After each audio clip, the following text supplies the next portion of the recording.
It is Tuesday, September 26th, and the showdown over anthem protests moves to Monday Night Football. America's team taking a knee, but it's the NFL that's taking a hit. That was the lowest rated Week 3 NBC Sunday night telecast since 2006. This is a real problem for the NFL right now. Well, we have team coverage and analysis on this growing controversy. And all eyes on Alabama just hours before polls open in a highly contested and closely watched primary runoff.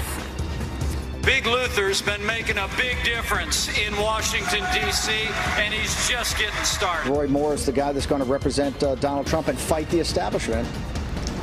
Why the president's base is vying against the candidate that he's endorsing. Coffee is the #1 drink in the world. Everybody drinks it. It's probably true, but sip at your own risk. The new warning that could be coming to your coffee cup, and it's a pretty serious one. Fox and Friends First starts right now.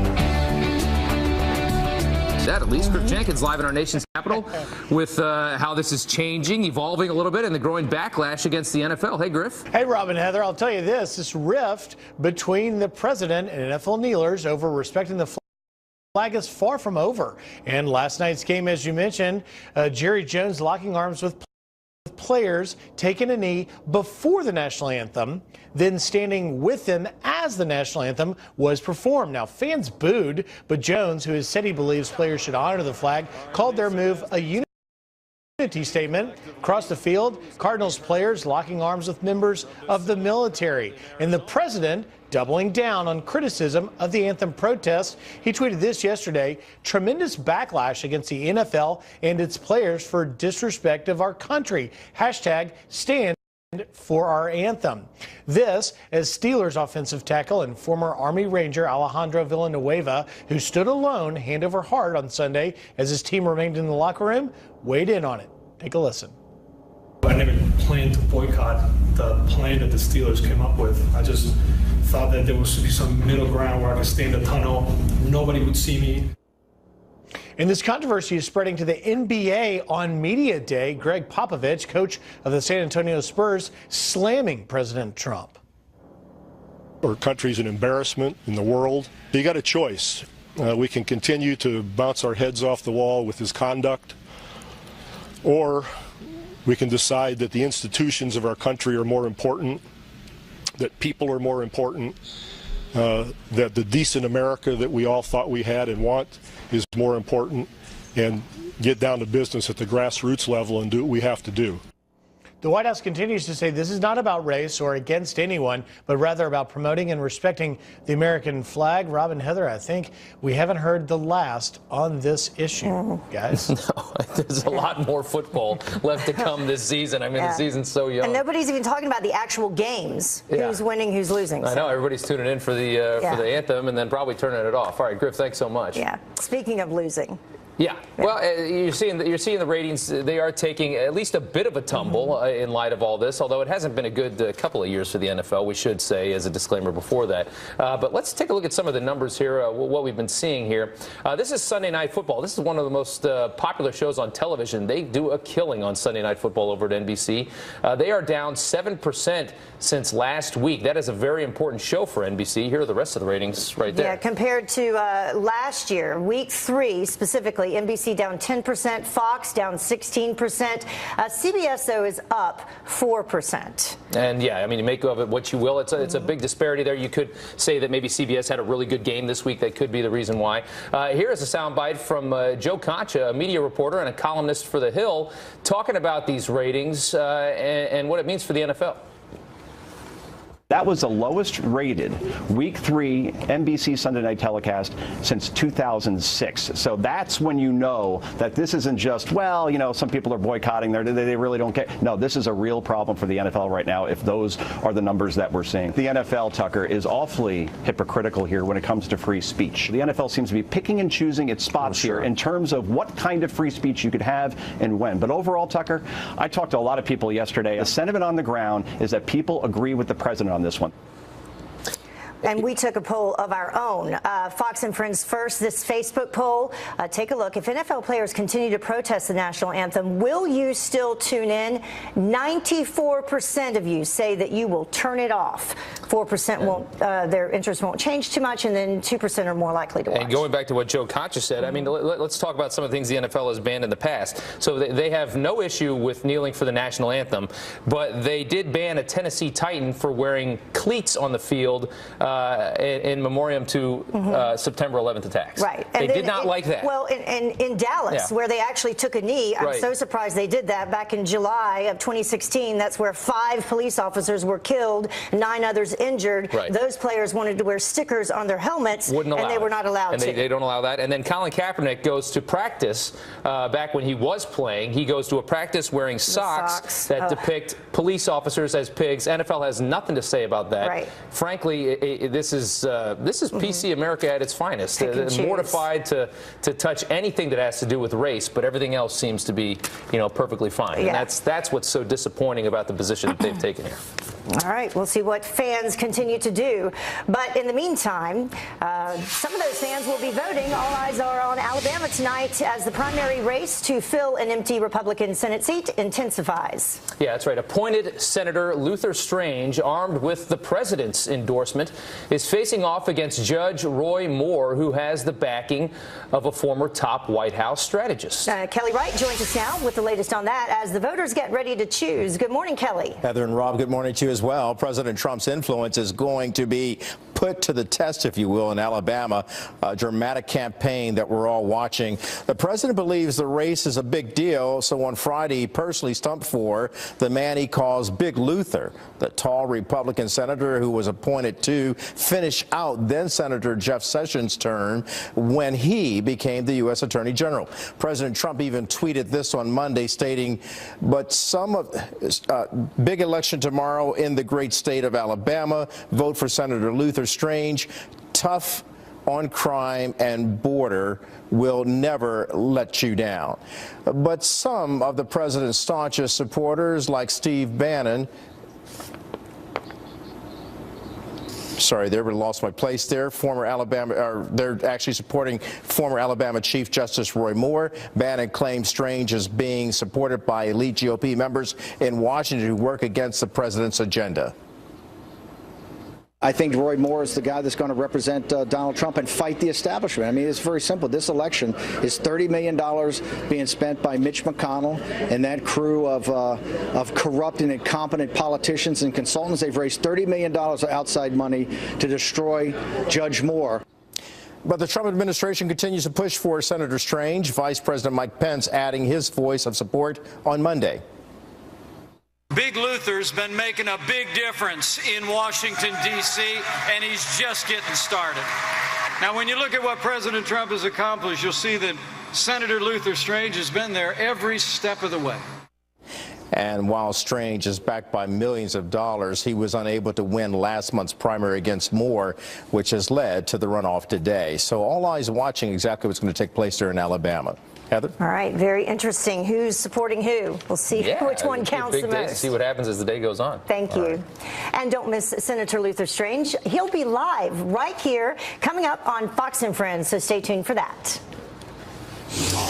All right, now to a Fox News alert. While you were sleeping, 2 Israeli security officers and a border policeman shot to death in a suspected terror attack right outside of Jerusalem. Officials say a Palestinian pulled out a pistol and began firing at all 3 officers. One other Israeli was sent to the hospital with serious injuries. The alleged terrorist was shot and killed at the scene. Well, tensions escalating between the United States and North Korea over new claims that war has been declared.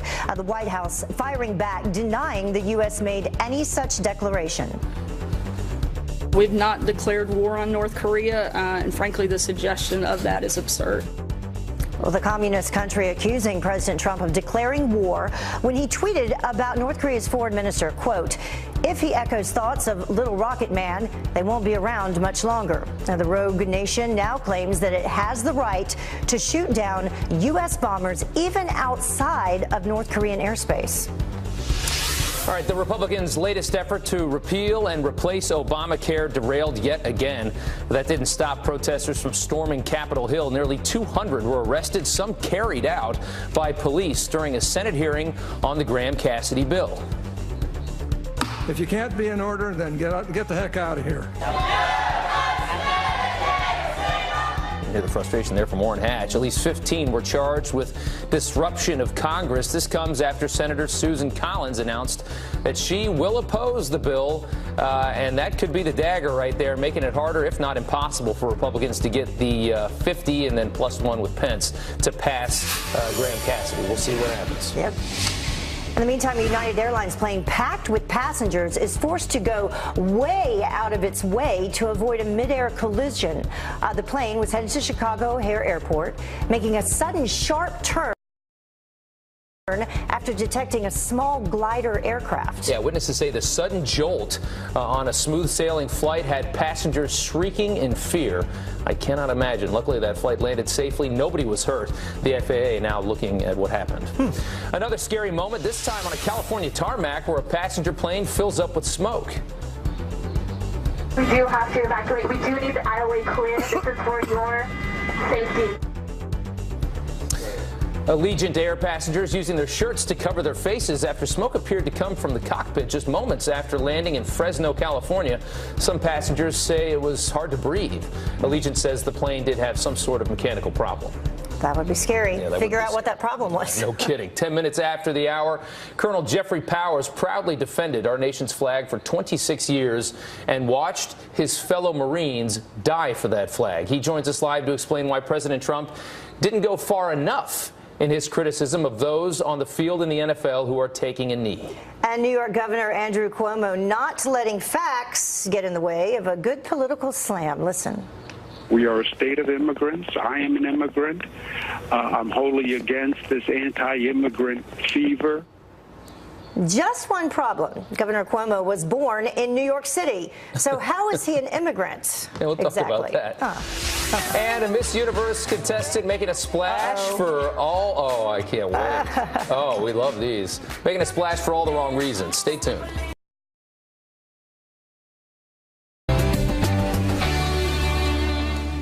Welcome back to Fox and Friends. First, on September 11th, 2016, Marine Corps Colonel Jeffrey Powers was so outraged by the anthem protests that he wrote a letter to the NFL commissioner. Well, it reads in part, many friends, Marines, and Special Forces soldiers who worked with or for me through the years returned home with the American flag draped over their coffins.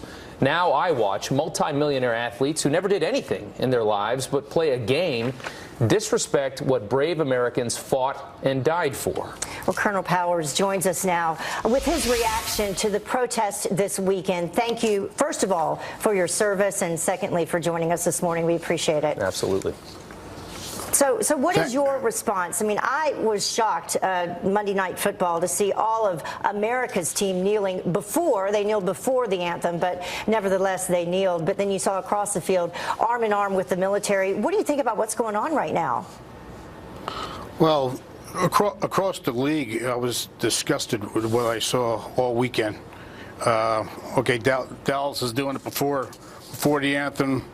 I guess that's a little better, but this display we saw over the weekend with the New York Giants, the team I grew up with, 50-something years, I was a fan of the New York Giants. And I put it in the letter, was a guy, Garrett Mongrella, one of my sergeants over in Desert Storm.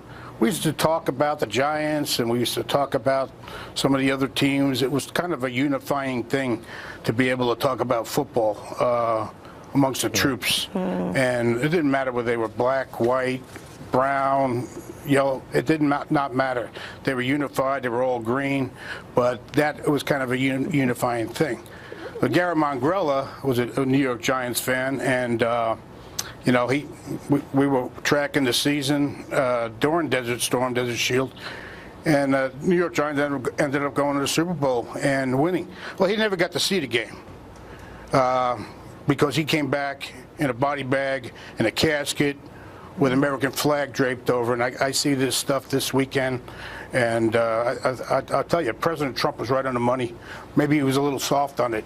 Yeah. The people I hang out with, the people I know, would have used a lot harsher words than the president used on and it's got to be these clowns. Infuriating from somebody from your perspective, and we can completely understand that. I just want to ask you, as far as a forum for this, so you have people that have taken issue with police brutality and the issue of police and how African Americans are dealt with by the police in this country. What the hell does that have to do with the American flag and with the national anthem? I mean, that's what I think a lot of people are so confused about. Why? Where is that connection? And why is it that these players have no problem letting police officers protect them, have no problem letting police officers secure them and use them as bodyguards and other things like that? Stand behind them on the field. Exactly, and protect them in probably all situations. Half these guys probably hire off-duty cops to protect them in their personal lives, too. They can do that, but they have a problem with standing for the national anthem?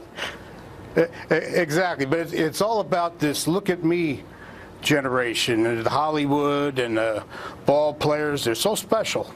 It's all about look at me. That started last year with somebody who wasn't doing too well, for one thing, and wanted to draw the attention on himself. And by doing so, he's drawing attention as a distraction away from his own team. So I guess teamwork and team unity and all that stuff isn't important. Yeah. So this is what the kids across the country are watching. Oh, it's okay to be an individual out there on a team. You know, why go into team sports if you're going to do your own thing out there anyway? Yeah. And you see the silly antics in the end zones, the dances and salsas, and I mean, what's that phrase? There's no I in team. You're right. Well, thank you so much, sir, for coming on today. We really do appreciate it, and we can certainly understand your perspective on this from what you've been through. Thank you very much for your service, and thanks for your time. Thanks, Colonel Powers. We appreciate it. And it also goes with the cops, too. These guys are out there every day under fire. Risking their lives. Not knowing if they're going to be going home. All right, well, we got a hard break coming up, but thank you again, sir, very much.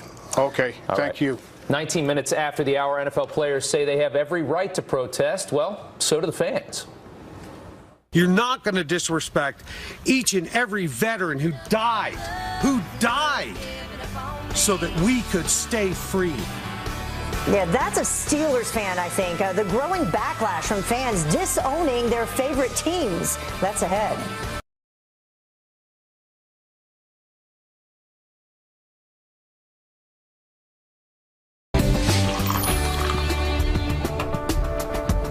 All right, it's time now to brew on this. What would it take for you to give up coffee? Dude, I'd be a mess if I had to give up my Joe. I have a full-blown addiction. Hopefully that won't come back to haunt me. Well, a lawsuit against coffee shops is intended to inform customers of potential dangers of the morning brew. A nonprofit group wants all coffee manufacturers, distributors, retailers as well, to post visible warnings about so-called cancer-causing chemicals. 90 companies, including Starbucks, are named in the suit. Yeah, the chemical in question here is a natural byproduct of the coffee roasting process. One coffee shop already posting a warning, hoping to make customers think twice before taking a sip. So we want to know, would a warning label stop you from drinking coffee? Send us your comments on Facebook, Twitter, or send an email to us on Fox Friends First at foxnews.com, and we will share them later in the show. I think it's acrylamide is the name of that chemical that we're talking about. So keep your eyes out for that. You might be hearing more about that chemical. Well, the Fox Business Alert in the meantime, a major recall, a stroller recall to tell you about, over a faulty leg bracket that could put your baby at risk. Yeah, Tracy Carrasco from our sister network Fox Business has the details on that. Hey, Tracy. Good morning, guys. Yeah, this is the Delta Enterprise. Now, they're recalling 28,000 J for G jogging strollers that may contain a front wheel that could break off and cause your child to fall out. Now, they've had 4 reports of this front wheel breaking, only 1 report of a child actually falling out, getting some cuts and bruises. They're saying that these strollers were purchased at Target, Walmart, and other retailers between August 2015 and August 2016.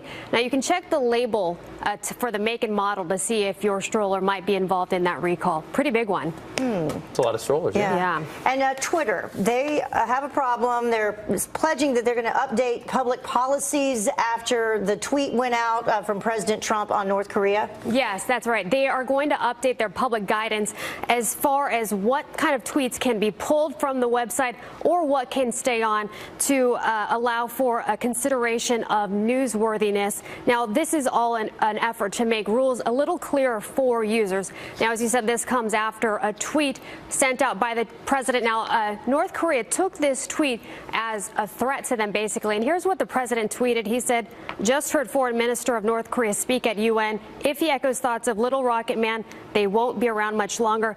That's what they took. North Korea said that was a, quote, clear declaration of war. Now, essentially, Twitter is saying that anything the president tweets is considered newsworthiness and won't be pulled from the website. Ah, okay. All right. I thought you were going to say the opposite. Yeah, that's what I was thinking. Yeah, okay. Tracy, thanks so much. Thank you, Tracy. Well, the time now is 26 minutes after the top of the hour. And while pro athletes make their political statements, veterans who fought for our freedom are making some statements, too. This is not acceptable behavior because people look up to the NFL. Former Navy SEAL Carl Higbie turns the tables on the athletes. And traitors not welcome. The surprising place that American secrets leaker Chelsea Manning, the surprising country, was just banned from. We'll talk about that. Stay tuned.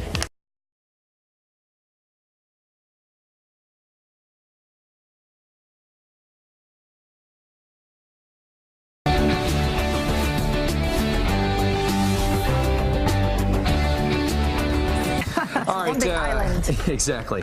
All right, this annoying little debate over patriotism and politics in the NFL intensifying this morning after Dallas Cowboys owner Jerry Jones was caught kneeling before, not during the national anthem, but actually before the anthem with his team during Monday Night Football. Yeah, the whole team. A different scene, though, playing out across the very same field. You can see there the Arizona Cardinals. What they did was lock arms with members of the military. Yes, Griff Jenkins live in our nation's capital with the growing backlash against the NFL and how that's doing. Griff. Hey, Rob and Heather. Yeah, last night's game, it was quite an unbelievable spectacle, and it suggests certainly that this rift between the president and the kneelers is far from over. Now, Cowboys owner Jerry Jones locked arms with players and took a knee before the national anthem, then stood with them as the national anthem was performed. Now, fans booed, but Jones, who said players should honor the flag, called their move a unity statement. Cardinals players, as you mentioned, across the field, locking arms with members of the military, and President Trump doubling down on criticism of the anthem protests, tweeting, quote, "Tremendous backlash against the NFL and its players for disrespect of our country. Hashtag stand for our anthem." This is Steelers offensive tackle and former Army Ranger Alejandro Villanueva, who stood alone hand over heart on Sunday as his team remained in the locker room, weighed in on it, saying this. I never planned to boycott the plan that the Steelers came up with. I just thought that there was to be some middle ground where I could stay in the tunnel. Nobody would see me. In this controversy spreading to the NBA on Media Day, Greg Popovich, coach of the San Antonio Spurs, slamming President Trump. Our country's an embarrassment in the world. You got a choice. We can continue to bounce our heads off the wall with his conduct, or we can decide that the institutions of our country are more important, that people are more important, that the decent America that we all thought we had and want is more important, and get down to business at the grassroots level and do what we have to do. The White House says this is not about race or against anyone, but rather about promoting and respecting the American flag. We're certainly going to hear more about this in a quick note. Robin Heather, Villanueva's jersey, the top seller on Fanatics.com yesterday. That says a lot. So funny how that works. Yeah. So unfortunate. He felt like he had to come out and make that statement, though, yesterday after what he did. He almost had to backtrack it, which I thought was kind of sad. Says a lot. All right, Griff, thanks. Thank you. Well, former Navy SEAL, meantime, Carl Higbie, he says the NFL players are setting a bad example. He is praising the president for valuing patriotism over political correctness. This is not acceptable behavior because people look up to the NFL, and you can group together and show unity all you want, but just because there is unity on this topic doesn't make it right. This was started by Colin Kaepernick. He was the architect of this on racial inequality, and that was under a two-term black president with a white adopted parents under two black attorney generals with this NFL force that is 70% black, making 30 times what their average white constituent viewer makes. where's the inequality? I mean, what is the desired end result of this? And if it's to divide, I mean, this is a divisive argument. This is not something that's going to bring the country together. Never bet against patriotism. President Trump is on the right side of this one. He's going to come out on top, as he usually does. All right, moving on. In just a few hours, construction will begin on prototypes for President Trump's long-promised border wall. 6 companies will build a total of 8 models, and those will be built just south of San Diego. Half will be made of concrete. The rest will be made of other materials. That's all we know. Congress is currently working to pass nearly $2 billion to begin funding the wall. It appears New York Governor Andrew Cuomo is having a bit of an identity crisis. While discussing the need for aid in Puerto Rico, the Democrat and likely presidential candidate in 2020 claimed to be an immigrant. We believe in immigration in New York. We are a state of immigrants. I am an immigrant. I'm wholly against this anti-immigrant fever that has been stoked during the political campaign. So you see it there. I am an immigrant. One problem. Governor Cuomo was born in New York City. Earlier this year, Cuomo dared President Trump to deport him over his objection to the White House's immigration policy. You can't deport somebody that was born in New York City, though. Check that out. Yeah. Well, messages of help written on the rooftops in Puerto Rico. Take a look. Residents there struggling to recover less than a week after Hurricane Maria ripped through that island. Many dealing with power outages, limited food, limited water. Puerto Rico's governor calling on Congress for help, warning that the U.S. territory is on the brink of a, quote, humanitarian crisis. Several Republican lawmakers are expected to tour the devastation this weekend. It's really horrible. Meanwhile, out in the Florida Keys, they're beginning to welcome some visitors back. This happened on Sunday, nearly 3 weeks ahead of schedule, actually. Officials say that the city's economy is heavily dependent on tourism, and this is a vital step to a full recovery. Over the weekend, we're talking about the first cruise ship since Hurricane Irma returned to the port of Key West, bringing over 800 passengers and 600 crew members to that area. So they're open for business. Yeah, a nice infusion of some much-needed cash there in the Keys. Yep. All right, let's go now to Janice to talk about a little bit of weather. And we still have this hurricane. Well, it's not a hurricane anymore. Still, tropical storm. No, it's still a hurricane. Is it still a hurricane? Okay, Don't write off Maria just yet, but it is weakening. It's on a weakening trend. And here's the good news. We are not going to be dealing with it very much longer. We do have the potential for some rip currents, high surf, beach erosion, especially off of the Outer Banks. But as you can see, the worst of the rain and the wind and the storm surge is going to remain offshore. We still have some evacuations across the vulnerable areas of the Outer Banks. But otherwise, we're going to watch this storm curve out to sea. Bye-bye, Maria. By Thursday, we won't be really even talking about it. A little bit of a break, but we still have to watch. There is the potential for more activity into October. Rob and Heather, back to you. All right. Oh, boy. Okay, Janice, thanks so much. You got it. Thank you. 36 minutes after the hour, President Trump putting North Korea on notice. Is on a suicide mission for himself and for his regime. The United States is ready, willing, and able. Now, leaders of the rogue regime say the president's words are a declaration of war, while our next guest says the Pentagon should not back off. And singer Jordan Sparks taking on the now controversial role of singing the national anthem for Monday Night Football. Oh, say, can you see by the dawn's Her statement inspired by the Bible that you may have missed.